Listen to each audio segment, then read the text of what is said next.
Space whales? Nope, rather deal with devils. Chapter 9, Fan Fiction by Azazyel. Serafall Levithan was a woman who knew what she wanted in life.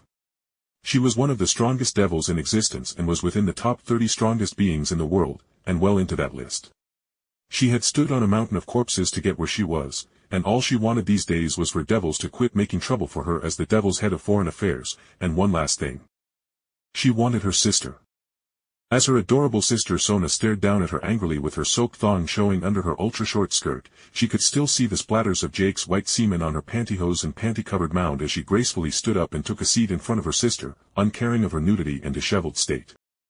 So, my adorable Sona, you are moving very fast to secure Jake to your side. Serafall spoke while folding her arms under her large breasts, inadvertently pushing them up and making Sona glance at them, and although Serafall was inwardly preening at the measuring glance her beloved sister took at her breasts, she didn't give any sign of noticing her glance. Sona flushed at her sister's point, but she gamely put on a serious and businesslike expression of stoicism, but her control over her expression couldn't hide how her cheeks were still pink at her sister's words. And so what if I am? Didn't you yourself offer to take him into your peerage? Sona pointed out and then sniffed.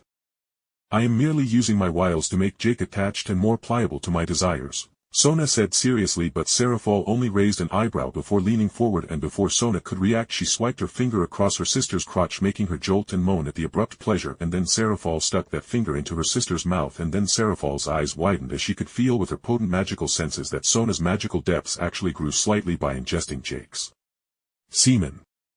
So Serafall did the obvious thing and then used her other hand to swipe a bit more of Jake's remains to taste it, and she couldn't help but blink at the honestly not at all bad slight vanilla flavor. Then she felt her own prodigious magical energy grow by what felt like a whole %. Which, for her, was massive. Sure, in terms of power numbers, a single % of 100 was nothing, but what if her power level was like 1,000,000 or 1,000,000,000? Her growth not only was in the depth of her power, but she could also feel her control over her magic growing, so she just eyed her sister, who had wordlessly moved her head back to remove her finger from her mouth. Sona. Jake is too valuable for you to be wishy-washy. Serafall said bluntly, and Sona flinched at what her sister was hinting at. You already used a stronger magician pact to bind him to you. But with his inevitable power growth, to say nothing of him just up and leaving this world, losing him would be. Serafall couldn't even finish the thought as it was worse than some human tearing up some mega-winning tax-free lottery ticket after thinking the numbers were wrong. Sona, as a Citri, I am asking you formally if you are going to make a Solomon contract with him.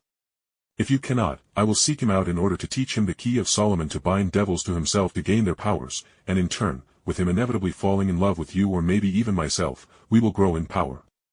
Serafall explained as she blushed at the thought of actually losing her virginity. While deep down, a hidden thought was born of having Jake fuck that bitch Graphia, who she would swear to the deepest of hells was still looking at her position of Levithan.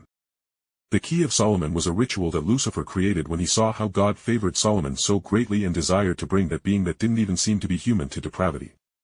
He created the Key of Solomon that would act as an internal core within the person that would grant them the devil clan's power that signed the contract of fealty, and in doing so, Solomon became the strongest human to ever live. Until he just disappeared somehow, and the contracts were voided before he could be turned to the devil's side. Is that really necessary? Sona whispered, blushing as she was well aware of what signing the contract meant. She would have to have sex with Jake, and his semen would act as the seal to the contract and binding Sona's form to his being. Serafall solemnly nodded while mentally cackling with joy as Sona flushed and, after a moment, shyly nodded before her hands came together. I don't think I am ready for that yet, though, Sarah. Sona continued whispering, but Serafall leaned over and gently took her sister's hands into her own. Sona, I swear I will be with you all the way. It's in our very blood to do this kind of thing, and we can even blindfold him or something to make this easier on you. She consoled, and Serafall couldn't help her thighs quivering in need as she saw her sister bite her lower lip and nod in agreement. She did it. She was going to coach her sister through losing her virginity. Oh, wait. She herself was still a virgin.